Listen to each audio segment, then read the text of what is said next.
Everyone, good evening. কেমন আছো তোমরা সবাই? আশা করি তোমরা সবাই খুব ভালো আছো, আর আমিও কিন্তু বেশ ভালো আছি। পিএসটি ব্লগে তোমাদেরকে সবাইকে আবার অনেক স্বাগত জানিয়ে ব্লগটি শুরু করছি। আশা রাখছি আজকের ব্লগটাও তোমাদের খুব ভালো লাগবে। এখন বাজে ওই বিকেল 4টে মতো। তো এখন থেকেই ব্লগটা শুরু করছি, কারণ মাম্মামকে খাওয়া দাওয়া করার পরে মাম্মামকে একটু বাইরে পাঠিয়েছি। আর আমি যেহেতু ওই বাড়ি থেকে এসেছি, তোমাদের সঙ্গে লাস্ট আমি ওই বাড়ির ব্লগটাই শেয়ার করেছি। বাড়ি এসে গেছিলাম, তো বাড়িতে এসেই দেখছি মেলা স্টার্ট হয়ে গেছে। তো বাড়িতে ঘর তো একটু আমি ছিলাম না, একটু অগোছালো ছিলই। তো সকালে তোমাদের সঙ্গে আর কোনো কিছু শেয়ার করতে পারিনি, কারণ ভীষণ কাজের চাপ ছিল।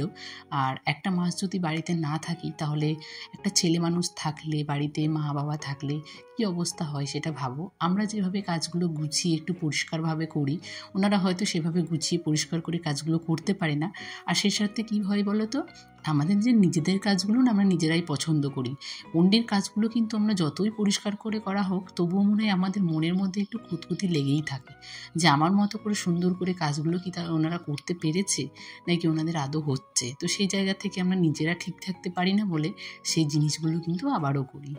আমি যেহেতু ওই বাড়ি থেকে এই বাড়িতে আসবো সেটা কিন্তু মা আগে থেকেই জানতো। তো সেভাবে মা একটু পরিষ্কার করে রেখেছিল। তো তারপরেও আমি একটু ওপরে একটু ক্লিনিংয়ের কাজটা করে নিয়েছিলাম সকালবেলাতে, যেহেতু বাড়ির কাছে অনুষ্ঠান হলে একটু বাড়িঘর যদি পরিষ্কার পরিচ্ছন্ন না থাকে তাহলে কিন্তু ভালো লাগে না। এবার অন্য যা সময় থাকে সেটা থাকে, কিন্তু মেলার সময় যদি একটু নিজে যদি পরিষ্কার পরিচ্ছন্ন না থাকি, বাড়িঘর যদি একটু পরিষ্কার পরিচ্ছন্ন না থাকে, তবে কিন্তু ভালো লাগে না। আমরা যেমন নিজে ভালো থাকতে পছন্দ করি, তেমন কিন্তু আমরা বাড়িঘরকেও একটু সাজিয়ে গুছিয়ে রাখাটা পছন্দ করি। একটা কিন্তু সুন্দর সংসার দেখার জন্য আমাদেরকে অক্লান্ত পরিশ্রম করতে হয়, তবেই কিন্তু একটা সুন্দর সংসার দেখা যায়। আর সুন্দর সংসার দেখার জন্য কিন্তু আমাদেরকে অনেকটা পরিশ্রম করতে হয়। সেই পরিশ্রম করার পরেও যদি আমরা সেই সংসারটাকে ফুলফিলভাবে সম্পূর্ণভাবে দেখতে পাই, তবে আমাদের মনে হয় যে কষ্ট করাটা সার্থক হয়েছে। তবে কষ্ট করতে গেলেই অনেক সময় মনে হয় যে আমরা কি এই কষ্টগুলো করছি, আদৌ কি তার দাম পাবো? কিন্তু সেই কথাগুলো আমরা কিন্তু ভাবি না। যেমন আমি বাপের বাড়িতে একটা মাস কাটিয়ে এসেছি, আমি চাইলে কিন্তু এখানে এসে কাজগুলো নাই করতে পারতাম। কিন্তু সংসারটাকে ভালোবাসি, নিজেকে ভালোবাসি, নিজে পরিষ্কার থাকতে ভালোবাসি, নিজের জিনিসগুলোকে ভালোবেসে রাখতে ভালোবাসি। তাই কিন্তু নিজের কষ্ট হলেও অক্লান্ত পরিশ্রম করে যাই।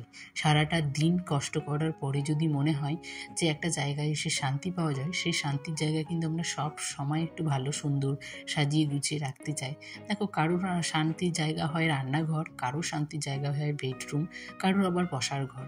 আমার আবার নিজের বাড়িটা পুরোটাই মনে হয়, আমার বাড়িতে আসলে মনে হয় আমি একটা শান্তি খুঁজে পাই। যদিও মেয়েদের কোনো নিজের বাড়ি বলে হয় না, সবসময় তাদেরকে কারোর বউ, কারোর মা, কারোর বৌমা, এভাবেই কিন্তু আমাদেরকে সারাটা জীবন কাটিয়ে যেতে হয়। তবুও কিন্তু আমরা নিঃস্বার্থভাবে সবাইকে ভালোবেসে নিজের কথা কিন্তু আমরা কখনো ভাবি না, সব সময় কিন্তু অন্যের কথা ভেবে যাই।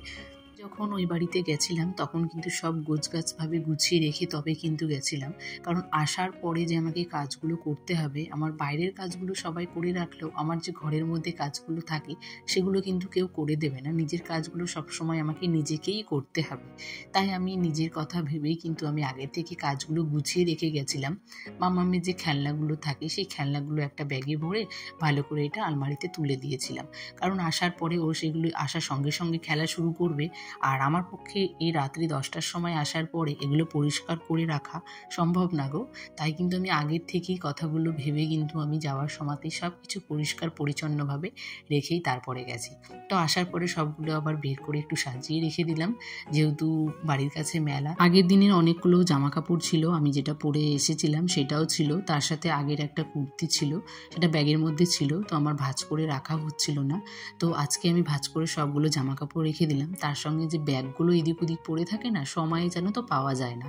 তো সেই ব্যাগগুলো যদি একটা গুছিয়ে রাখা হয় জায়গা মতো, সব ব্যাগ, তারপর যে চিকচিকিগুলো হয় সেগুলো যদি আমরা এক জায়গায় গুছিয়ে রাখতে পারি না, প্রয়োজনের সময় কিন্তু অনেক কাজে লেগে যায়।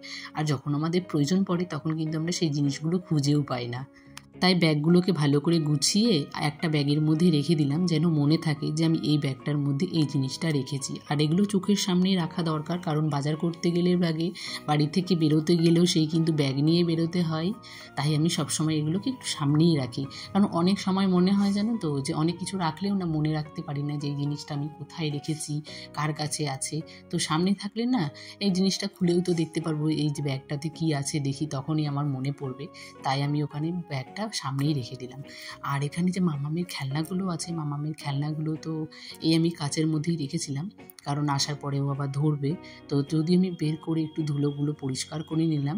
আর এখানে যে ফুলগুলো ছিল, আর্টিফিশিয়াল গাছগুলো, সেগুলোও আমি ভালো করে একটু মুছে নিলাম। আর মামামের যে মেডিসিনগুলো ছিল, আমাদের যেগুলো আছে, তো সেগুলো একটা ঝুড়ির মধ্যে ভালো করে রাখলাম। কি বলতো, এগুলো হচ্ছে ঘরোয়া ছোটো ছোটো টিপস। যদি আমরা এগুলোকে মেনটেন করে চলতে পারি, তাহলে কিন্তু সেই সাজানো গুছানো ঘর কিন্তু সবসময় আমরা দেখতে পারবো।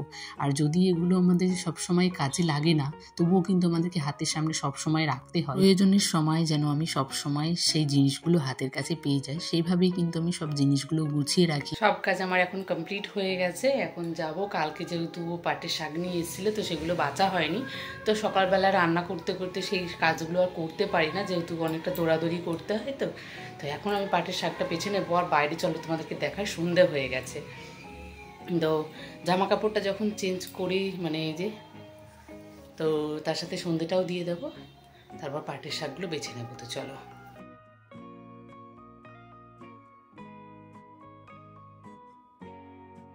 যে দেখো, ও আইসক্রিম নিয়ে এসছে এই এত ঠান্ডার মধ্যে, মানে ওর এত ঠান্ডা লেগে আছে, তার মধ্যে ঠাম্মিকে বলে এখনো আইসক্রিম এনেছে।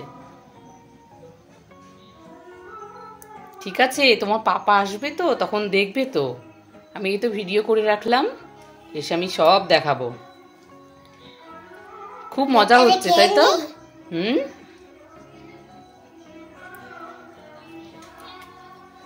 এই যে দুবার ওর ড্রেস চেঞ্জ করা হয়ে গেছে বিকেল থেকে, মানে বিকেল 4টে থেকে এখন ওই 6টা বাজে। 2 ঘন্টার মধ্যে 2টো জামাও চেঞ্জ করা হয়ে গেছে। এই কদিন তো হচ্ছে বাচ্চাদের আনন্দ। এবার আমি বাড়ি থেকে না বেরোলো কিন্তু মাম্মাম সারাদিনের মধ্যে মিনিমাম 10 থেকে 15 বার মেলা থেকে ঘুরে আসে। আর মেলাতে দেখা হলেই কেউ এটা কিনে দেয়, কেউ ওটা কিনে দেয়। এই করতে করতে কিন্তু মানে কি বলতো, একটা ঘরের মধ্যে না একটা অজস্র জিনিস হয়ে যায় এই মেলা আসলে। আর কাছে মেলা হলে তো এগুলো খুবই হয়। যেমন এই খেলনাটা মাম্মামের ভীষণ পছন্দ হয়েছে, তো এগুলো নিয়ে আমরাও আগে খেলতাম খুব। তো এখন এই শাকগুলো বেছে নেব, রাত হয়ে গেছে। ভাবলাম সন্ধ্যেটা আমি দেবো, তো মা দেখছি চলে এসেছে, মা সন্ধ্যে দিচ্ছে। এখন আমি শাক বেছে নেব। আর এই যে মাম্মাম এখন একটা আইসক্রিম খেতে খেতে এসেছিল। আর এই যে একটা এখানে খেলনা, এটা রাত হয়ে গেছে এখন, কিন্তু আর আজকে মেলা যায়নি। তো ও রাত বাইরের থেকেই খাবারটা নিয়ে এসেছিল। বাইরে যেহেতু প্রচুর বৃষ্টি হচ্ছে, আর রান্নাও করিনি আজকে, তাই ও অফিস থেকে আসার সময় দিকে বাটার নান আর চানা মশলা দুটোই এনেছে, যাতে রাতের ডিনারটা যেন এই দিয়ে আজকে হয়ে যায়। যদিও আমার খুব একটা ভালো লাগে না চানা মশলা খেতে, কিন্তু আজকেটা না ভীষণ ভালো লাগছিল খেতে। তো ভেবেছিলাম এর পরের দিন আবার নিয়ে আসবো, কারণ আজকেটা আমার খুব ভালো লেগেছে। তো চলো বন্ধুরা, আজকের মতো ভিডিওটা আমি এখানে শেষ করছি। ভিডিওটি ভালো লাগলে সবাই একটা করে লাইক করো, কমেন্ট করো। আমার এই ছোট্ট পরিবারে যদি কোনো নতুন বন্ধু এসে থাকো, তাহলে পরিবারের একজন সদস্য হয়ে থেকে যেও। তো চলো বন্ধুরা, আজকের মতো ভিডিওটা শেষ করছি। ততক্ষণের জন্য টাটা।